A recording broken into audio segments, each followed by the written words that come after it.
आप देख रहे हैं 7 न्यूज। मैं आपके साथ मोहम्मद सलमान जुनैदी। वक्फ बिल के खिलाफ एसडीपीआई पार्टी उतरी सड़क पर।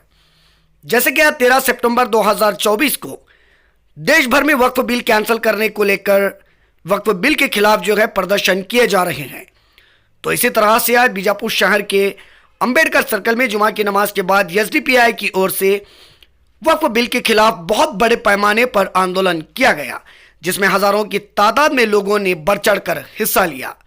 आंदोलन खत्म होने के बाद अंबेडकर सर्कल से लेकर जिलाधिकारी ऑफिस तक रैली करते हुए जिलाधिकारी ऑफिस पहुंच वक्फ बिल के खिलाफ नारेबाजी करते हुए जिलाधिकारी को मनवी पत्र सौंपा गया। रिजेक्ट करो, रिजेक्ट करो, रिजेक्ट करो, वक्फ बिल को रिजेक्ट करो, वक्फ बिल को रिजेक्ट करो, इंसाफ करो, इंसाफ करो, इंसाफ करो, वक्फ बिल के साथ इंसाफ करो, वक्फ बिल के साथ इंसाफ करो, कबूल नहीं, कबूल नहीं, कबूल नहीं, वक्फ बिल कबूल नहीं, वक्फ बिल कबूल नहीं।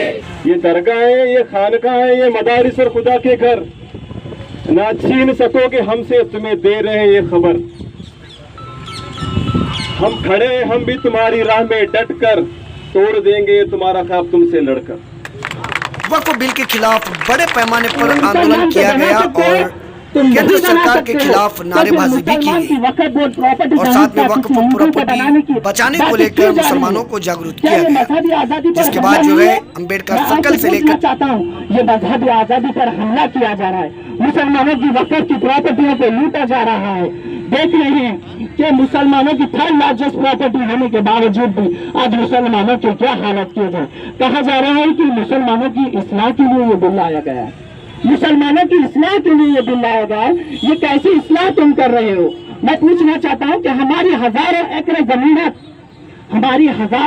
जमीनात पर सेंट्रल गवर्नमेंट और कर्नाटका की स्टेट गवर्नमेंट ने कब्जा जमाया हुआ है।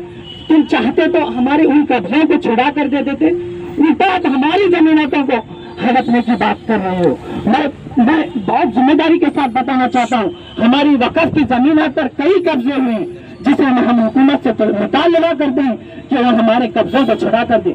मैं बताना चाहता हूँ कि मुंबई में एंटीलिया का नाम का महल, जिसे सब लोग जानते हैं, जहाँ पर हमारे प्रधानमंत्री नरेंद्र मोदी के दोस्त रहते हैं, मुकेश अंबानी, जो वो घर में रहते हैं, वो घर भी आज वक्फ प्रॉपर्टियों पर मौजूद है। ये बात मैं आपको बहुत जिम्मेदारी के साथ बताना चाहता हूँ। वहाँ पर वक्फ का यतीम खाना हुआ करता था, जिसे हमारे ही कुछ गद्दारों ने बेच दिया। आज ये बहुत सारा मुसलमानों को जो ये वक्फ की जमीनात है, ना किसी ब्रिटिश गवर्नमेंट ने दी है, ना कोई और सरकार ने हमें दी है। नेहरू से लेकर प्रधानमंत्री प्राइम मिनिस्टर तक किसी भी प्राइम मिनिस्टर ने मुसलमानों को ये प्रॉपर्टियां नहीं दी, बल्कि मुसलमानों की वो प्रॉपर्टियां हैं जो उन्होंने अल्लाह की मिल्कियत में बतौर खिदमत खल्क के लिए उन्होंने दी थी। मैं आखिर में ये बात बताना चाहता हूँ कि 130 करोड़ यहाँ पर लोग रहते हैं। हिंदुस्तान की आबादी 130 करोड़ है, लेकिन बीजेपी की नजर इस 130 करोड़ की तरफ नहीं है। मैं आपको बोल रहा हूँ कि 130 करोड़ लोग बेरोजगारी में मुलविस हैं, बढ़ती महंगाई में फंसे हुए हैं, लेकिन बीजेपी की नजर 25 से 30 करोड़ मुसलमानों की तरफ, 25 से 30 करोड़ मुसलमानों को किस तरह से परेशान किया जाए, ये बीजेपी का टारगेट है। मैं बताना आखिर में मेरी बात को खत्म करते हुए मैं आपको बताना चाहता हूँ, आज ये जो बीजेपी, मैं हमारे वक्फ के कुछ जिम्मेदारों को ये बात बताना चाहता हूँ, वक्फ बोर्ड में बैठे हुए कुछ जिम्मेदारों को मैं आखिरी मेरे तरफ से एक बात बताना चाहता हूँ। ये जो आज हमारी गफलत, हमारी कोताहियों का नतीजा है, जो आज ये बीजेपी सरकार हमसे हमारी जमीनात छीनना चाहते हैं। और मैं आखिर में मैं सबका, हमारी जो हिंदू भाई बहनें हैं, जो सेक्युलर माइंड रखते हैं, जो हर वक्त हर मजलूम के खिलाफ, हर जालिम के खिलाफ हमारे साथ शाना बाशाना खड़े हुए रहे, मैं आज इस एसडीपीआई के प्रोटेस्ट के जरिए मेरे उन हिंदू भाइयों और हिंदू बहनों को सलाम पेश करता हूं, जो हमारे हर जालिम के खिलाफ हमारे साथ कदम उठाए रहते हैं। आज बात मुसलमानों की प्रॉपर्टियों पर आ रही है, कल ये सिखों की प्रॉपर्टियों पर आएगी, कल के दिन ये प्रॉपर्टी ईसाइयों के प्रॉपर्टियों पर ये बात आएगी। ये बात मैं कहता, आप समझ रहे होंगे शायद मेरा घर चल रहा होगा, लेकिन मेरा घर चल रहा है, लेकिन मेरे घर के जलते हुए भड़कती हुई आग आपको भी अपने लपेट में ले सकती है। इस बात को आपको समझने की जरूरत है। आपको जालिमों के खिलाफ आवाज उठाने की जरूरत है। जालिमों के खिलाफ आवाज उठाने की जरूरत है। तमाम हिंदू और मुसलमान भाइयों को, तमाम हिंदुस्तानियों को एकजुट होकर इस वक्फ अमेंडमेंट बिल की मुखालिफत करने की जरूरत है। और मैं आखिर में हुकूमत से मुतालबा करता हूं कि इस वक्फ अमेंडमेंट बिल को, जो कॉन्स्टिट्यूशन के खिलाफ है, जो शरीयत के खिलाफ है, इसको वापस लिया जाए। और मैं अपोजिशन सरकार से भी एक मुतालबा करता हूं कि आप एक बेहतरीन अपोजिशन का रोल अदा करें। आप मुसलमानों के वोटों के जरिए वहां पार्लियामेंट में जाके बैठे हो, आपको चाहिए कि मुसलमानों के इश्यूज पर आप वहां पर बात करें, मुसलमानों के मुश्किलात पर आप वहां पर बात करें। मैं इतना कहकर मैं मेरी बात को एक शेर के जरिए खत्म करता हूँ। आए अब तक ना समझोगे तो मिट जाओगे, ऐ हिंद के मुसलमानों, तुम्हारी दास्तान तक ना रहेगी दास्तान होगी। बस इतना कहकर मैं मेरी बात को खत्म करता हूँ। अल्लाह बख्श जो एमआईएम डिस्ट्रिक्ट प्रेसिडेंट है वो आए और अपनी बात रखें। अस्सलामु अलैकुम रहमतुल्लाहि व बरकातुहू। नहमदु व नसल्ली अला रसूलिहिल करीम, अम्मा बाद, फ़अऊज़ु बिल्लाहि मिनश शैतानिर रजीम, बिस्मिल्लाहिर रहमानिर रहीम।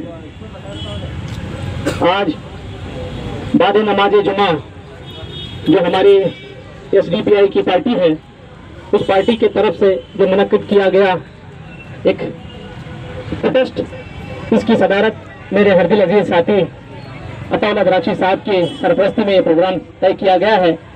तो मैं ऑल इंडिया मजलिस इत्तेहादुल मुस्लिमीन पार्टी से बिलोंग करता हूँ। मैं जिला सदर हूँ ये IMIM पार्टी का। लोगों की जहन में यह बात आती होगी कि एसडीपीआई पार्टी के साथ ये लोग क्यों खड़े हुए हैं।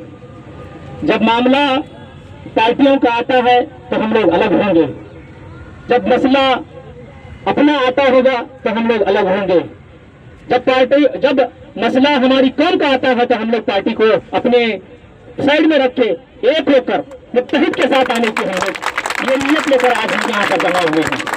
तो मैं समझता हूँ जो पार्टियां इक़्तिदार की कुर्सी को संभाले हैं, जो पार्टियां मुसलमानों के वोटों से हासिल करके अपनी इक़्तिदार की कुर्सी संभाल कर मुसलमानों की तबाह बर्बादी के फैसलों पर खामोश बैठते हैं, तो हम लोगों को सोचने की जरूरत है। ना हमने किसी पार्टी को वोट दिया है, उस पार्टी की सबसे ज्यादा जरूरत है कि वो सोचने पर आ जाए। आज मसला, अब देखिए हमारे भाई साहब बता रहे थे, एक ऐसा मुद्दा हमारे सामने आया है।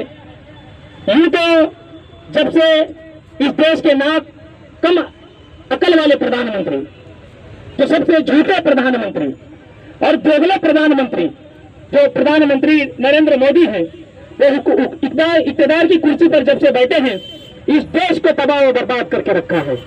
हिंदू और मुसलमानों में डिवाइडेशन डाल के, जैसा कि आजादी से पहले ब्रिटिशों ने हिंदू मुस्लिम को अलग करके अपनी 200 साल हुकूमत को इस देश में बरकरार रखा, ठीक उसी तरह उनके नक्श कदम पर चलकर हिंदू और मुसलमानों को अलग करके अपनी इक़्तिदार की कुर्सी को मजबूत कर रहे हैं। इसीलिए वो तीसरी मर्तबा इस देश के प्रधानमंत्री बने हैं। लेकिन इस देश के प्रधानमंत्री बनने के बावजूद सबसे बड़ा अगर नुकसान किसी को किया जा रहा है तो मुझे और आपको किया जा रहा है, न कि किसी और को। अब देखिए कई मुद्दे हमारे ऐसे हैं, ट्रिपल तलाक है, CAA है, हम उसके बाद जो है हमारा जो इस्लामिक लिबास हमारा है बुर्का, उसको बैन करने के लिए किया गया, किसी की आवाज आज तक नहीं होती। हम जिसको वोट नहीं देते वही पार्टियां इसकी आवाज उठाते हैं, लेकिन जिसको हम वोट देते हैं वो कभी आवाज नहीं उठाते। हम लोगों को सोचने की जरूरत है आज। अब देखिए अब एक मसला जो हमारे सामने आ रहा है वक्फ अमेंडमेंट बिल 2024 का। अब देखते हैं कि ये बिल क्या कर सकता है। जैसे कि अब आपके सामने बात आई, 9 लाख एकड़ जमीन जो है वो मुसलमानों की है। अब 9 लाख एकड़ जो जमीन मुसलमानों की है, इस जमीन में किसका कब्जा है? ये मुसलमानों के हाथ में कब्जा है। लेकिन इस देश के प्रधानमंत्री को सबसे ज्यादा जलती है कि मुसलमान सियासी ताल्लुकों से तो आगे आ नहीं सकते, लेकिन जो मजबूती से जो है, जो चंद एक मुसलमान ऐसे हैं कि जो पैसों से ताकतवर हैं, लेकिन उनकी कमजोरी को कमजोर करने के लिए ये बिल लाकर उनको भी कमजोर करना चाहते हैं। आपके सामने मैं पूरी दुनिया का, पूरे हिंदुस्तान का मसला नहीं पेश करूंगा, एक ही मसला जो बीजापुर का ही है। हमारी खामोशी हम लोगों को मरवा देगी। अगर हम आवाज नहीं उठाएंगे तो हम लोग मर जाएंगे, हम आवाज उठाएंगे तो जिंदा रहेंगे। देखिए हमारे लिए, हमारे सामने एक मुद्दा है, हमारे बीजापुर का ही है, सर्वे नंबर 711, ये वक्फ की प्रॉपर्टी है, दरगाह रोड पे आती है, 77 एकड़ 77 एकड़ जमीन है इसकी, वो वक्फ के नाम की थी। लेकिन यहाँ के जो एमएलए हैं वो मोदी साहब के चेले हैं, वो मोदी जैसा बोलते हैं वैसा नाचते हैं। उनके रास्ते पर चलकर हमारी जो वक्फ की जायदाद थी 77 एकड़, आज हम लोगों को शर्म आनी चाहिए, 1 गुंठा जगह भी हम लोगों से छीना जाता है तो हम, हमारे घर का होता है तो हम आवाज उठाते हैं। लेकिन 77 एकड़ जमीन, क्या कीमत होगी इसकी आज, क्या उसकी कीमत होगी? देखिए मेरे भाइयों दोस्तों बुजुर्गों, 77 एकड़ जमीन जो है आज गवर्नमेंट अपने अंडर में ले चुकी है। अगर हम आवाज नहीं उठाएंगे, ये 77 नहीं 7, जैसे कि बताया जा रहा था 9 लाख एकड़ जमीन वो हमसे छीनी जाएगी। हम आवाज उठाएंगे, इसके खिलाफ में ऐसे प्रोटेस्ट करेंगे, पार्टियों को छोड़ेंगे, मुत्तहिद होकर। ये मसला हमारा मसला मुसलमानों का मसला है, ये मसला तबलीगों का मसला नहीं है, ये मसला सुन्नियों का मसला नहीं है, ये मसला अहले हदीसों का मसला नहीं है, ये मसला जो है हमारे जितने भी मुसलमान भाई हैं ये सबका मसला है। हम तबलीग, सुन्नी, अहले हदीस बटकर जाएंगे तो ये मसला बिल पास होगा तो सबको तबाह बर्बाद करके रखेगा। इसलिए हम लोगों को सोचने की जरूरत है, इसलिए हम लोगों को इत्तेहाद की सख्त जरूरत है। अगर हम, जैसे कि मेरे भाई बता रहे थे, ना समझोगे तो मिट जाएंगे हिंदुस्तान वालों, हमारी दास्तान तक में रही दास्तान है, क्या दास्तान हमारी है आज, हम लोगों को सोचने की जरूरत है। सियासती एतबार से कमजोर, तालीमी एतबार से कमजोर, माशी एतबार से कमजोर, हर चीज से हम लोगों को दबाया जा रहा है और हर चीज से हम लोगों को पिछला जा रहा है। सिवाय इसके अब एक नया बिल पास करके फिर हम लोगों की जो ताकत है उसको भी कमजोर करने की कोशिश कर रहे हैं। मैं जितने भी हमारे यहाँ बीजापुर के साथी आए हुए हैं, इन लोगों को एक मेरी दावत ही समझ लीजिए आप, आज तक जो भी हुआ वक्फ का उसको छोड़ दीजिए, अब मुत्तहिद होकर वक्फ के खिलाफ में आप सब लोग आवाज उठाएं। हम लोग भी इंशाल्लाह आपके साथ खड़े रहेंगे। जो पार्टी को गोली मारो, हम लोगों को एक होकर इसके खिलाफ में आवाज उठानी है। आवाज उठाएंगे तो, अगर आवाज उठाएंगे तो हम पास रहेंगे, अगर आवाज नहीं उठेगा, जैसे 77 एकड़ हमारी चली गई, कितनी शर्म की बात है।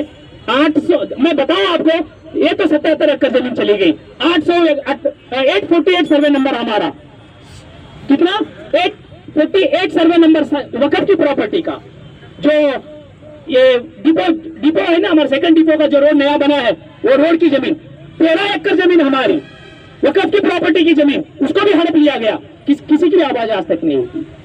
ये धीरे धीरे, ये मिसाल है, हमारी बीजापुर की मिसाल लीजिए, मैं यहाँ की बात कर रहा हूँ। ऐसे हम आवाज नहीं उठाएंगे, सारी जायदादें हमसे छीनी जाएंगी, सारी वक्फ की प्रॉपर्टी हमसे हाथ से निकल जाएगी, हम कहीं के न रह जाएंगे। इसीलिए मैं चाहता हूँ जितने भी लोग यहाँ पर आए हुए हैं, सब लोग मुत्तहिद होकर आने वाले दिनों में वक्फ के खिलाफ में ही हम आवाज उठाना है। जो वक्फ की जमीन है उसको बचाएंगे, वहाँ पर मुसलमानों की फलाह बहबूदी के लिए अच्छी तालीमी इदारे कायम करेंगे, अच्छे हॉस्पिटल इस्तेमाल करेंगे, वहाँ पर बनाकर हमारे मुसलमानों की फलाह बहबूदी के लिए हम लोग काम करेंगे। तो मैं चाहता हूँ जितने भी लोग यहाँ पर आए हैं ये एक धर्म रखते हैं, मैं समझता हूँ ये जिंदा कौम की मिसाल है। वक्फ की प्रॉपर्टी की मुखालिफत में जो लोग यहाँ पर जमा है, मैं समझता हूँ ये चंद लोग जो हैं ये जिंदा हैं। अब जो लोग पार्टी को देखकर आते हैं, मैं तो समझता हूँ वो मुर्दा। अगर मरेंगे, मर मिटेंगे हम लोग, अपने वक्फ बिल के लिए हम मर मिटेंगे, आवाज उठाएंगे, पार्टी को छोड़ेंगे। इंशाल्लाह आने वाले दिनों में हम सब लोग मिलकर एक होकर मुत्तहिद होकर प्यार और मोहब्बत के साथ ऐसे ही प्रोटेस्ट करेंगे। एक कहावत है ना कि मैं अकेला चला था मंजिले मकसूद नगर, लोग आते गए, कारवां बढ़ता गया। आप लोग जमेंगे, इंशाल्लाह ताकत मजबूत होगी, आप लोग जुड़ेंगे, हम लोगों की इत्तेहाद को सामने वाला देखेगा तभी थर्राएगा। कितनी शर्म की बात हमारे लिए। देखिए एक तेलंगाना का एमएलए है टी राजा, वो कल स्टेटमेंट देता है ये वक्फ की प्रॉपर्टी ये टेंपल की प्रॉपर्टी थी, मतलब वो बोलता है पहले टेंपल की प्रॉपर्टी थी, मंदिर की प्रॉपर्टी थी। अरे भाई 1992 का जो मसला हुआ वो जमीन हमारी थी, तेरे बाप की जायदाद नहीं थी, वो जमीन मेरे बाप की थी। 1992 बाबरी मस्जिद की शहादत को लेकर आपका दिल अभी तक नहीं भरा। अभी कब तक मुसलमानों के खिलाफ में आवाज उठा रहे? अब ऐसे बिल पास करोगे? बाबरी मस्जिद चले गई, हम लोग खामोश रहे, ऐसे जमीन छीनी जाएगी, हम लोग खामोश रहेंगे, तो समझ लीजिए हमारा इक़्तिदार खत्म हो जाएगा। इसीलिए दोस्तों और बुजुर्गों, जितने लोग यहाँ पर आए हुए हैं, आप लोग सबको जोड़िए और उनको सबको जोड़कर मुत्तहिद होकर इस बिल के मुखालिफत में आप सब लोग आएंगे तो इंशाअल्लाह ये बिल रद्द जरूर होगा। अल्लाह की जात से हमें उम्मीद है, ना उम्मीदी कुफरस्त, हम तो ना उम्मीद नहीं होंगे, हमें अल्लाह की जात से उम्मीद है कि ये बिल 100% रिजेक्ट होगा, 100% ये बिल रिजेक्ट होगा, 100% ये बिल रिजेक्ट होगा। वाखिर दावाना अल्हम्दुलिल्लाहि रब्बिल आलमीन। अस्सलाम वालेकुम रहमतुल्लाहि व बरकातहू। आज एसडीपीआई की जानिब से ये प्रोटेस्ट को रखे जाने का मकसद तो आप लोगों के सामने बयां किया गया है। तो मैं आज यहाँ पर आप लोगों के सामने खड़ा होकर किसी किस्म की स्पीच नहीं करूंगा, किसी किस्म का भाषण नहीं दूंगा, वाहवाही नहीं बटोरना है, भाई पीठ थपथपाना नहीं है। आज कुछ सच आप लोगों के सामने बयां करना है, कुछ जज्बात आप लोगों के सामने बयां करना है, कुछ हकीकत आप लोगों के सामने बयां करना है। ये वक्फ की जमीन को लेकर जिस कदर आज मुल्क भर में विवाद चल रहा है और एक वक्फ अमेंडमेंट बिल जिस कदर गवर्नमेंट पास करने की एक हर मुमकिन कोशिश कर रही है, उसके ताल्लुक से मैं आपको बताऊं तो ये हमारे मुस्लिम कम्युनिटी की जानिब से, मैं समझता हूँ सबको आवाज आ रही है ना, आवाज क्लियर आ रही है ना, ये हमारे मुस्लिम कम्युनिटी की जानिब से अल्लाह की राह में उन गरीब मुसलमानों के लिए जो पसमानदा हैं, जो माशी एतबार से कमजोर हैं, जो सामाजिक एतबार से कमजोर हैं, जो तालीमी एतबार से कमजोर हैं, इन्हें एम्पायर बनाने के लिए, इन्हें उभारने के लिए, इन्हें डेवलप करने के लिए दान में दी गई प्रॉपर्टी को जो है वक्फ प्रॉपर्टी कहा जाता है। याद रखिए, अपनी बाबा आब अजदाद की जानिब से, अपने बाबा व अजदाद की जानिब से ये मोदी हुकूमत की दी गई गिफ्ट नहीं है, ये अपने बाबा व अजदाद की जानिब से, हमारे मुसलमानों की जानिब से, अपने मुसलमान कम्युनिटी के डेवलपमेंट के लिए दी गई जमीन है। आज इस जमीन पर जो है एक नापाक नजर जो है बीजेपी हुकूमत की बैठी है। आज पूरे मुल्क भर में 9 लाख एकड़ जमीन, 9 लाख से ज्यादा जो है 9 लाख एकड़ जमीन जो है मुसलमानों की है। तो आज इस मुल्क के अंदर मोदी हुकूमत को खलबलाहट पैदा हो गई है। क्यों? क्योंकि हमें हर तरीके से दबाने की कोशिश की जा रही है। सियासी एतबार से हमें पीछे रखा जा रहा है, सियासी एतबार से पीछे रखा जा रहा है, तालीमी एतबार से पीछे रखा जा रहा है, माशी एतबार से हमें पीछे रखा जा रहा है। अगर इस प्रॉपर्टी को हम कब्जा करेंगे तो उन्हें पक्का यकीन है कि इस माशी एतबार से ये मुसलमान कभी उठ खड़ा ही नहीं होगा। आप इस सच्चाई को बड़े कान खोलकर गौर से सुनिए, ये हमारा फर्ज है, क्योंकि ये जमीन जो है अल्लाह की राह में दी गई जमीन है और ये अमानत है। इसकी हिफाजत हमारी जिम्मेदारी है, इसकी हिफाजत हमारी जिम्मेदारी है। ये उस कदर की जिम्मेदारी है जिस तरह मैं अपने प्लॉट की हिफाजत करता हूँ, ये उससे भी कई गुना ज्यादा बचाने की इसकी जिम्मेदारी है। अगर तुम्हारा प्लॉट कोई कब्जा कर रहा है, तुम नहीं छुड़ा पाओ, तुम नहीं लड़ पाओ, तो तुम्हें सवाल नहीं होगा। हाँ, तुम्हें कहा ना कहा उसका अजर मिलेगा। लेकिन अल्लाह की राह में खर्च की गई जमीन को अगर तुम अपनी बुज़दिली के चलते अगर छोड़ दोगे तो तुमसे सवाल जरूर होगा। याद रखो, तुम्हें बख्शा नहीं जाएगा, तुम्हें पूछा जरूर जाएगा। लेकिन मैं आप लोगों के सामने बताता हूं, हम इस मामले में हिम्मत हारना नहीं है, क्योंकि वक्फ की जमीन को कब्जा करने का सबसे बड़ा मकसद मुसलमान की पहचान को मिटाना है, मुसलमान की पहचान को मिटाना है। मुसलमान की मस्जिदों को, मुसलमानों के खानकाहों को, मुसलमानों के मदारिस को, मुसलमान के जो है इमारतों को ये ढाना या फिर इसे निस्ते नाबूद करना इनका मकसद है। मुसलमान की पहचान को मिटाना मकसद है। क्योंकि बीजेपी हुकूमत और दीगर फिस्ताई तंजीमों को इस बात का इल्म है कि आज मुसलमान नौजवान को अपनी हिस्ट्री का पता नहीं है, अपने माजी का पता नहीं है, हम कौन के पता नहीं है, उन्हें यह भी पता नहीं है कि हम इस मुल्क के अंदर 800 साल हुक्मरान रह चुके हैं, हमें पता नहीं है। अगर हमारी हुक्मरानी को अगर कोई चीज जाहिर करती है तो ये मसाजिद हैं जो जाहिर करते हैं, जो कई सौ सालों से यहाँ पर खड़े हुए हैं। हमारी हुक्मरानी को अगर कोई जाहिर करता है तो ये इमारतें जाहिर करते हैं जो आज वक़्त के जमीन पर खड़ी हुई है। मैं बताना चाहता हूँ, ये गोल गुंबद किसने बनाया? ये गोल गुंबद किसने बनाया? अली आदिल शाह ने, जो कि एक मुसलमान था। ये इब्राहिम रजा किसने बनाया? इब्राहिम आदिल शाह ने, जो कि एक मुसलमान था। हाँ, ये ताजमहल इस मुल्क में किसने बनाया? ये एक मुसलमान था। हाँ, जब इसको कब्जा किया जाएगा और किसी बहाने से इसको डेमोलिशन किया जाएगा तो तुम्हारी पहचान तक भी यहाँ पर नहीं रहेगी। इनका मकसद है, याद रखिए। हमें सिर्फ अपना वजूद नहीं बचाना है, बल्कि साथ ही साथ अपनी पहचान भी बचाना है। और अगर पहचान बचाना है तो रास्ते पर आना है, लड़ना है और अपने हिस्से को, अपने हुकूक को हासिल करना है। और एक बात मैं आप लोगों के सामने बता रहा हूं, उम्मीद करता हूं कि यहाँ पर खड़े हुए लोग यहाँ पर खड़े हुए लोग जेपीसी को अपना मेल भेज चुके होंगे। मैं उम्मीद करता हूँ कि सब लोग भेज चुके हैं। अगर कोई नहीं भेजा, इसके ताल्लुक से अगर किसी को नहीं मालूम है तो अपने बाजू में खड़े हुए अपने भाई को पूछिए कि ये क्या है, और इमीडिएट यहाँ पर खड़े होते ही इसको अंजाम दीजिए। मैं पूछना चाहता हूँ, ऐसे कौन से लोग हैं यहाँ पर जो अपना मेल नहीं भेज सके? ऐसे कौन से यहाँ पर लोग हैं जो अपना मेल नहीं भेजे? अपना हाथ उठाए अपने, अगर कोई मेल नहीं भेजा तो। अगर सब लोग भेजे तो ये बड़ी खुशी की बात है। लेकिन एक बात बताता हूँ, मुल्क भर की 24 करोड़ आबादी के मुसलमानों में आज हमारा मेल जो है सिर्फ 2 करोड़ जाकर है। और जिस कदर हम अवेयरनेस के ताल्लुक से काम कर रहे हैं, मैं बात देता हूँ मस्जिद कमेटियों की, उलमाओं की और दीगर पार्टियों की, जिन्होंने इसमें बहुत बढ़ चढ़ कर हिस्सा लेकर जो है इस काम को अंजाम देने में जो है मुसलमान कौम की मदद की है। बिल्कुल इसी तरह मुसलमान के मुखालिफत में कुछ आतंकवादी संगठन है। मैं कहना चाहता हूँ कुछ आतंकवादी संगठन है, कुछ हिंदुत्व आइडियोलॉजी संगठन है, आरएसएस जैसी संगठन है और बीजेपी की चेलागिरी करने वाली संगठन है, हमारे खिलाफ इस बिल को पास करने के ताल्लुक से ऐसे ही मेल भेज रहे हैं।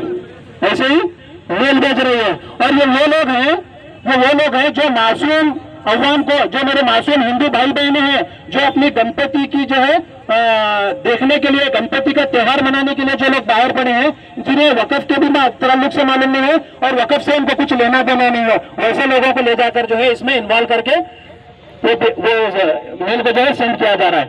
और इसमें ये संगठन है, वो संगठन है जिन्होंने मुल्क भर में ये ऐलान किया था कि मुसलमान से तरकारी मत खरीदो, मुसलमान से फल फलार मत खरीदो, मुसलमान से दीगर चीजें मत खरीदो, मुसलमान से अपने टायर का पंचर मत निकालो, मुसलमान से राशन मत खरीदो। अरे बेवकूफो, मैं तुम्हें पूछना चाहता हूँ, जब तुम मुसलमान से तरकारी नहीं खरीदना चाहते, जब राशन दाना पानी नहीं खरीदना चाहते, तो उनकी जमीन हथियाना चाहते हो, तो तुम्हारे बाप की जमीन नहीं है, वो हमारे बाप की जमीन है। याद रखो, ये जमीन हमारे बाप की जमीन है। अगर तुम्हें उसमें हिस्सा चाहिए तो तुम्हें अपने बाप का नाम बदलना होगा। याद रखो, तुम्हें अपने बाप का नाम बदलना होगा। अपने नाम के आगे लगा दो अब्दुल्ला, अपने नाम के आगे लगा दो असदुल्ला, अपने नाम के आगे लगा दो रहमतुल्ला। अरे जब तुम लगाओगे तो हम जरूर कुछ सोचेंगे। हम तुम्हें, ये वो जमीन है, जब समझो मैं यहाँ से निकल रहा हूँ, अगर किसी को जरूरतमंद मेरे सामने खड़ा होकर अपनी जरूरत पेश करेगा और मैं अल्लाह के फजल और करम से अपनी जरूरत अपनी कुछ हिस्से में से उसे निकाल कर दूंगा, जो मैं वहां पर दान कर रहा हूँ, उस दान पर नजर रखी हुई ये तंजीमें हैं और ये हुकूमत है। ऐसी बेकारी हुकूमत को हमें देश में भी नहीं रखना, याद रखिए, ऐसी बेकारी हुकूमत को हमें देश में भी नहीं रखना है। और मैं एक बात बड़ी जिम्मेदारी के साथ कहना चाहता हूँ, यहाँ पर जबान भी अपनी होंगी और दांत भी अपने होंगे, लेकिन मैं अपने दांतों से अपनी जबान कतरना आज जरूरी समझता हूँ। मैं आज यहाँ पर कहना चाहता हूँ कि इस कदर हालात को पेश करने के लिए कहा ना कहा हम बहुत बड़े जिम्मेदार हैं। हम इसे हालात के बहुत बड़े जिम्मेदार हैं, याद रखिए, क्योंकि जिस कदर कई 100 सालों से वक्फ की जमीन का जिस कदर मिस यूटिलाइज हो रहा है, आज इसी के चलते हुकूमत की नजर पड़ी हुई है इस पर। मैं पूछना चाहता हूँ, आज अवाम को उजागर किया जा रहा है, बिल्कुल करना भी चाहिए, आज जरूरतें भी है। क्या इसी अवाम को वक्फ के जिम्मेदारों ने कभी वक्फ क्या होता है समझाया है? क्या इसी अवाम को वक्फ के जिम्मेदारों ने वक्फ की प्रॉपर्टी के ताल्लुक से बताया है? क्या इसी अवाम को वक्फ के जिम्मेदारों ने किसी किस्म का फायदा अवाम तक पहुंचाया है?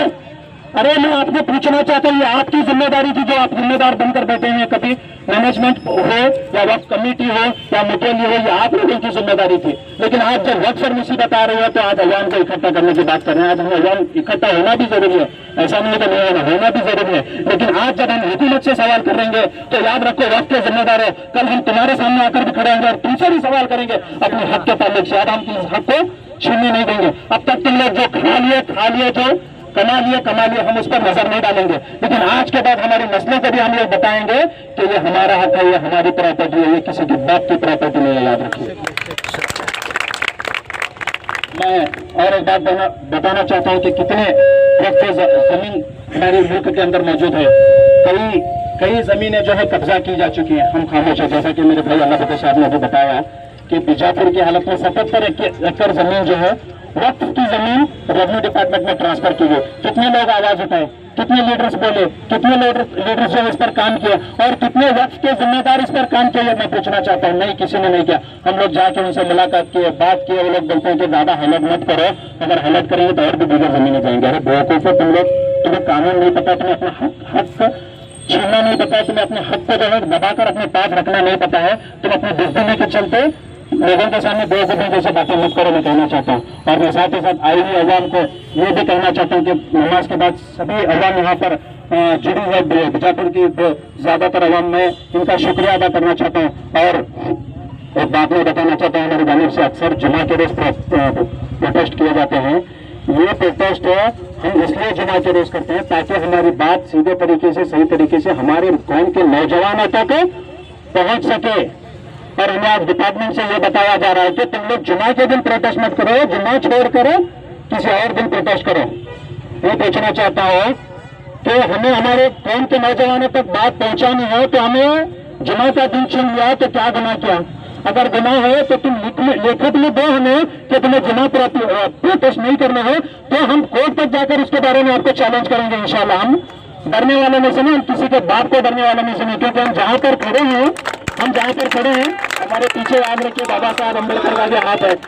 कानून जब इन्होंने लिखा है तो हम उस कानून को पढ़े हुए लोग हैं, हम जाहिल लोग नहीं है आपकी बातों को, हर एक बात को जो है लब्बैक कहने के लिए। हाँ, जहां तक हम आप लोगों के साथ कोऑपरेट कर रहे हैं वहां तक हम करेंगे, लेकिन जब आप हमारे काम में आ रहे होंगे तो हम आपसे कहीं कोऑपरेट नहीं करेंगे। हम कानूनी लड़ाई लड़ने वाले लोग हैं, हम बुज़दिल लोग नहीं है, याद रखिए। हमें आप ये मत बताइए कि आपको प्रोटेस्ट कब करना है, आपको उठना कब है, आपको बैठना कब है। आप उन संगठनों को बताइए जो गैर कानूनी काम करते हैं। हम कोई गैर कानूनी काम करने वाले नहीं, हम खुलेआम रास्तों पर खड़कर हमारे अवाम को अवेयरनेस पैदा करने वाले काम है। हमारे अवाम को जो है इस बात को बताने वाले लोग हैं कि हमारा हुकूक क्या है और हमें लड़ना कैसा है। अगर हम कानूनी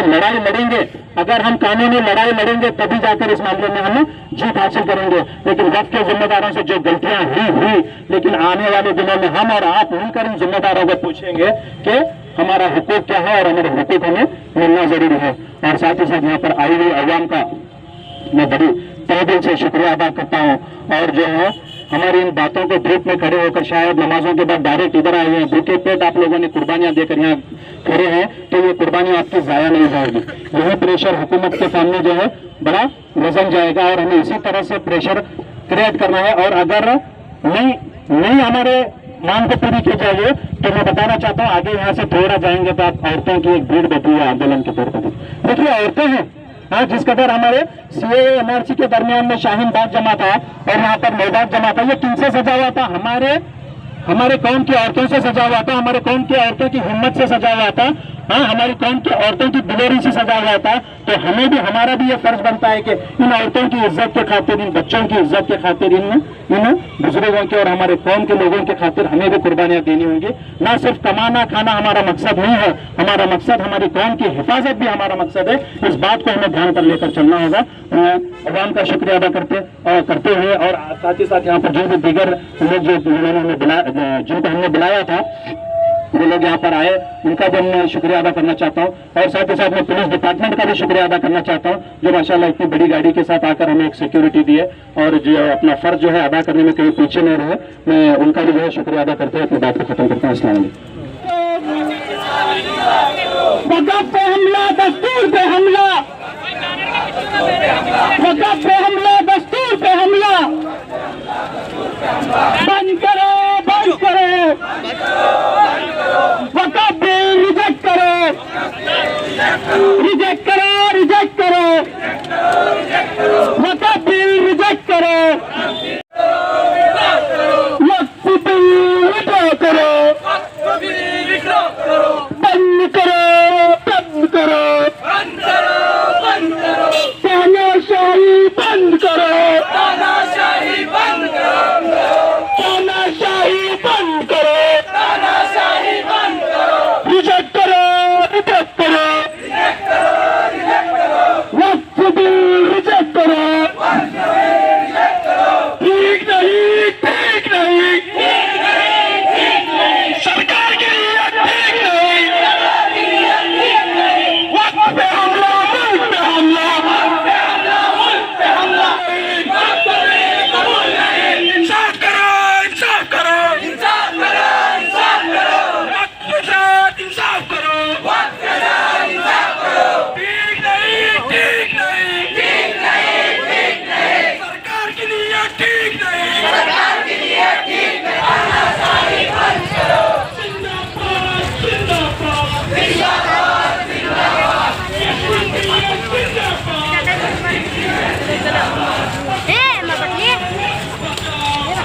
To the Honorable Chairman and the Member, Joint Parliamentary Committee, Parliament House, New Delhi, Honorable Sir. Subject objection against the proposed Waqf Bill 2024. It is a respectfully submitted that BJP wants to cause the irreparable damage to the assets of Muslim community, aiming to snatch the benefits from the Waqf system under the gaps of improvements into the condition of Waqf. This is a contrary to the BJP Manifesto 2019. BJP is indulging in the unleashing false propaganda against the Waqf, alleging that the Waqf is against the secular values and liable to the remote. This is nothing but the BJP vicious agenda. That is that the discrimination is apparent in the Waqf bill, that is contradictory to the common principles as well as the settled law of the land. That the proposed bill is an effort to make the Waqfs as a weak under the so-called majoritarian campaign. The following objections are the respectfully represented regarding the bill. The judiciary made the subordinate to the executive. The tribunal is the judicial body which cannot be subordinate to an executive body. The bill diseases the power of the judiciary. The judiciary has been made subordinate to the executive, which is a contrary and violate to the general rule. Discriminatory provisions to the Hindus as a member of the Waqf board is absolutely discriminatory, as there is no provision of non-Hindu. Even the Buddhist, Jain and Sikhs are barred from the membership of the temple administration. That the exclusion of enemy properties from the jurisdiction of Waqf would cause a great length of the damages. The mutation period fixing 90 days is insufficient in the view of the enormity involved. We hereby submit that the object of the law is to protect the Waqf, but the bill percolates as a message that the purpose of the bill in a continuation of series of laws making a Muslim second-class citizens by affixing on them a tag of inferiors with a different set of unequal laws in the country, which needs preparing measures and timely care be taken by the Honorable JPC in the best interest of the society and the country.